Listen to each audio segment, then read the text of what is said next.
If you're posting on YouTube consistently in 2026 and you're still not getting the views or subscribers that you want, it's probably not your content. In fact, you're probably messing up some part of your metadata or your tags or your hashtags, and as a result, YouTube is actually showing your content to the wrong audience. Because YouTube quietly rolled out an update that affects all three of these, and now it completely changes how videos actually get distributed. And even the hashtags, tags, or metadata that was working just a few months ago now isn't going to work and is actually going to hurt your reach. But don't panic, because in this video, I'm going to show you the exact stack that you need to make sure that you're switching to right now in order to help you go viral. In fact, it just helped this creator get a video with over 1 million views, and it helped me get millions of views on all of these different shorts. And what's crazy is I basically haven't seen anybody else talking about this on YouTube.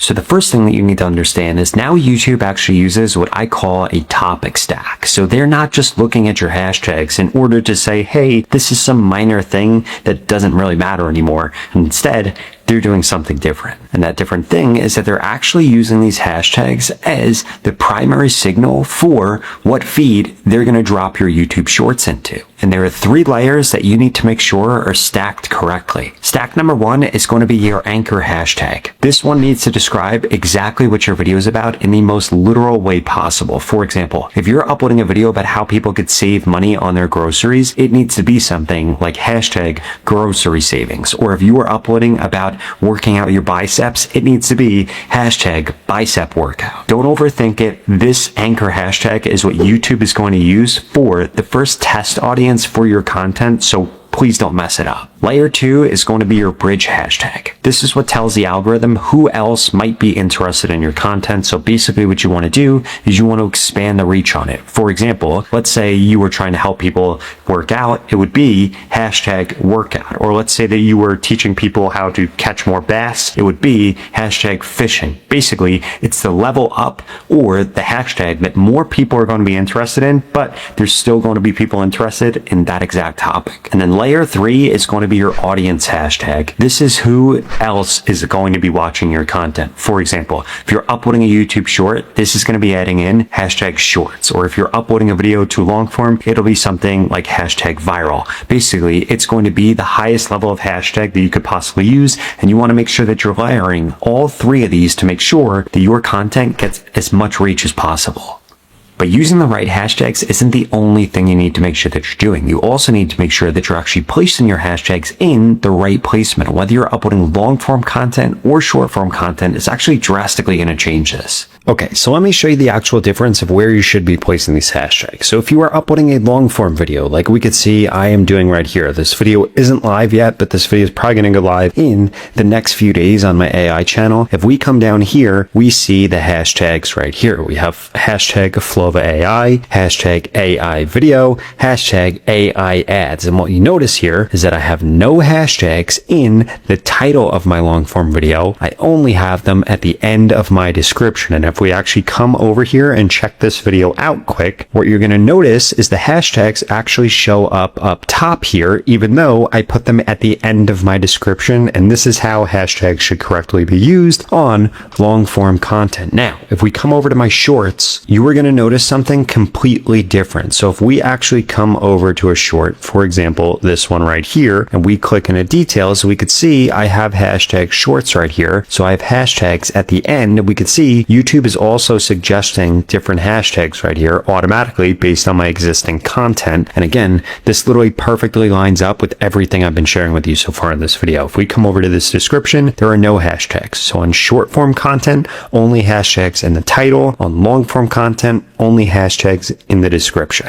Now, before we dive into things like the video tags that you're using or the channel tags that you're using, I wanted to make sure that you're not doing 2 other things wrong on YouTube. The first one is going to be solely relying on YouTube to push out your channel, because you shouldn't be doing this, because for the first time ever, you can now drive traffic from other places to YouTube and not get penalized for it. And then that second thing is I wanted to make sure that you're not struggling to find exactly what is trending in your niche on YouTube. And to give you an example of people that are driving traffic from outside of YouTube onto YouTube, check this out. So here are two different examples of how two different creators are doing this, and they're absolutely crushing. If we come over to this creator right here, we click on one of her posts, for example, this one right here, we could see that she says here in the description of this viral video, my YouTube channel is your #1 source for 100% free education and courses. Nobody got you like I got you. So she is passively promoting her YouTube channel in this Instagram post. If we come over to this one, it's a little bit more aggressive. She says something like, start at the start here playlist on my YouTube channel, or go to the 100% free courses playlist. And then we can see right here, I have free courses on all these topics on my YouTube channel. Search Baddie in Business to learn. And then guess what? If somebody actually grabs this right here and they come over to YouTube and actually do a search for her name, what they're going to find is a ton of YouTube content that's performed really well. Look at this. This video is from 11 days ago, 76,000 views. And if we scroll down, we're going to continue to see a bunch of videos that are performing really well. And even her playlist shows up in the search results. Now, another way that you could do this is something Dr. Jones is doing. If we actually look at his description right here, it simply just says YouTube Dr. Jones DC. So basically, both of these creators are promoting their content outside of just YouTube. In addition to that, now, if we come over to something like Google and somebody does a search, for example, they search for how to grow on Instagram, what people are now going to see is short videos right here next to all results. And what this actually shows you are YouTube shorts, TikTok posts, Instagram posts. So you want to make sure that when you post a short form video, you're posting it to all of these different platforms to increase the odds that your YouTube channel actually gets found. Now, the way that people are doing this, and they're staying on top of what if it's actually trending in their niche every day, is they're using a tool called Metricool. Because Metricool lets you schedule out content to all these different platforms, all from one location. So you don't have to log into each platform in order to promote your YouTube channel. You could do it all at once with the click of one button. In addition to that, Metricool also lets you track all of your competitors from one place for YouTube, so you could easily figure out what formats are working, what topics are working, what lengths are working, and you know every single morning exactly what to post. And the best part about Metricool is that if you go to the pinned comment below, you could get 30 days free access to any of their premium plans with code Robert. In addition, they just launched both Claude and Chat connectors that let you hook this tool up to your favorite AI tools so that you could get way more done while spending less time creating content. So what are you waiting for? If you want to get started with Metricool today so that you can promote your YouTube channel outside of YouTube and always stay on top of exactly what's trending, go to that pinned comment below and get started with 30 days free access to any of their premium plans with code Robert. Now, the next thing that we need to talk about are the video tags that you are going to be placing on your content. And they're basically three different types of tags that you need to make sure that you're using. The first one are going to be exact match tags. These should be exactly what the keyword is that's in your title and in your description. You need to be including in your video tags, and ideally, you want to have several of them. The second type of tag are going to be semantic tags. These are going to be ones that are a little bit more broad. It should still be around that keyword, but different. For example, let's say I was making a video about how to go viral on YouTube. A semantic tag would be how to get views on YouTube. It's basically the same thing, but it's using different words. And then that third type of tag is going to be a broad tag. And essentially what these are going to be are your channel name, your competitor's channel name, or just broader things like YouTube growth or YouTube algorithm that don't necessarily apply to exactly what the keyword is on the video that you're uploading, but it makes sense to the YouTube algorithm. And if you don't know where to actually place these tags, let me show you quickly. So if we come over into this video right here, we could see it's gotten over 2 million views, and I'm going to show you exactly what the video tags are. So we can see right here, do this to get monetized on YouTube fast in 2025. We come under here under show more. This is where we are going to see our tags right here. And you could see that all of my tags are exactly how I described them to you. And this is why this video performed so well and ended up going viral. In addition to that, another thing that I do want to actually call out here is that these tags may need to be updated over time. We could see 2023 right here. I'm going to go through and update that to 2026 because it's now 2026. I'll probably do the same exact thing for the title. I'll be able to go through and save this, and it literally took just a few seconds. And you need to make sure that you are doing this from a computer because you actually won't be able to add your tags if you're uploading your YouTube shorts from your phone. So please make sure you come back over here and always add these in because they are a little bit hidden. But here's the thing, your video tags are only going to be doing half the job because you also need to make sure that you have channel tags filled out on YouTube. And here's where you could put them and exactly what you need to put here because it's a little bit different than what I just showed you.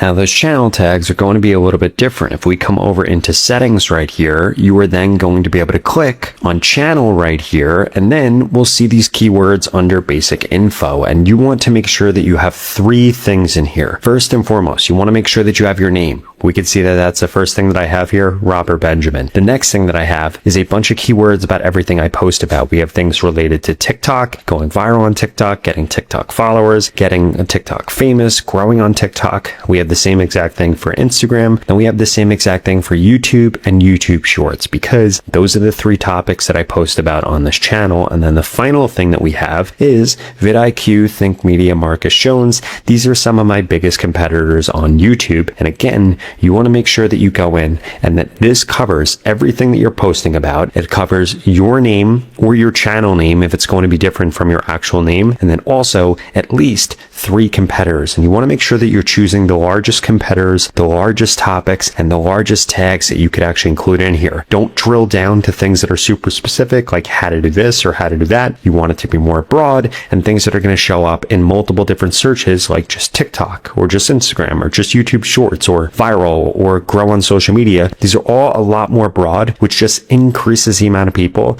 and the potential that I could actually get views on YouTube. Now, even if you've nailed everything that I just shared with you, there's still one other thing that could be affecting your reach, and this is going to be your metadata, and it is going to be made up of several different things. Some of them we've already discussed, and then there are some brand new things. For example, did you know that the file name that you choose on YouTube really matters? Or maybe you didn't realize that your tags, your description, your title, and your file name all need to actually match up to each other. Or maybe you didn't realize that the text you put on the screen or what you actually say in your voiceover also really matters. Well, let me give you a complete checklist and how you can know exactly if your metadata is correct by going through one of my viral videos and breaking down exactly how I did it. Okay, so this video right here got 3.8 million views. It has absolutely crushed it. And guess what? I actually made this video randomly before I was going to Yellowstone around last year. So what you want to do is the first thing is your YouTube file name. I named this YouTube file name the same exact thing as my title, YouTube settings that ruin small channels. We can see that I also have a great hashtag right here, but YouTube settings is really going to be the keyword right here. So if we do control find for this, we could see it shows up 1 in my file name on YouTube. That is the first place you need to put it. Secondly, it's showing in my title. Third, it is showing in my description right here, and it actually shows twice. It shows one time with YouTube settings. The next one is just YouTube and then settings showing in the same sentence. Both ways work. Now, if we scroll down here, the next thing that we're going to notice is that if we come over into these tags, that YouTube settings shows up multiple different times inside of my tags right here. We have YouTube settings, we have best YouTube settings, we have YouTube settings, we have YouTube video settings, and we also have all the other types of tags that I explained to you in this video. So at this point, the file name is correct, the tags are correct, the description is correct, and the title is correct. The next thing that you are going to notice is that my thumbnail right here, if we zoom in, it says turn on these settings to grow faster. What do you notice? The same exact keyword in the settings. In addition to that, if we come over here, we're on the right hand side, scroll up a little bit, we click into the subtitles, you're going to notice turn on these settings if you want to grow faster on YouTube. Guess what? This all adds up. We have our keyword inside of our thumbnail, inside of our file name, inside of our subtitle, inside of our title, inside of the text on the screen on the actual video itself. If I go through and actually play this, we're going to see the same exact thing. So literally in like 7 or 8 different placements, it's all pointing to the same keyword, which gets the metadata correct, and then YouTube shows my content to the right people. That's why this video's gotten 3.8 million views, and honestly, in the next week, it'll probably hit 4 million. Now, if you got value from this video and you think that you're shadow banned on YouTube, I would strongly suggest that you check out this video right here that walks you through how you can actually tell whether or not you're shadow banned on YouTube and what you could do about it. If that sounds interesting, I'll see you over there.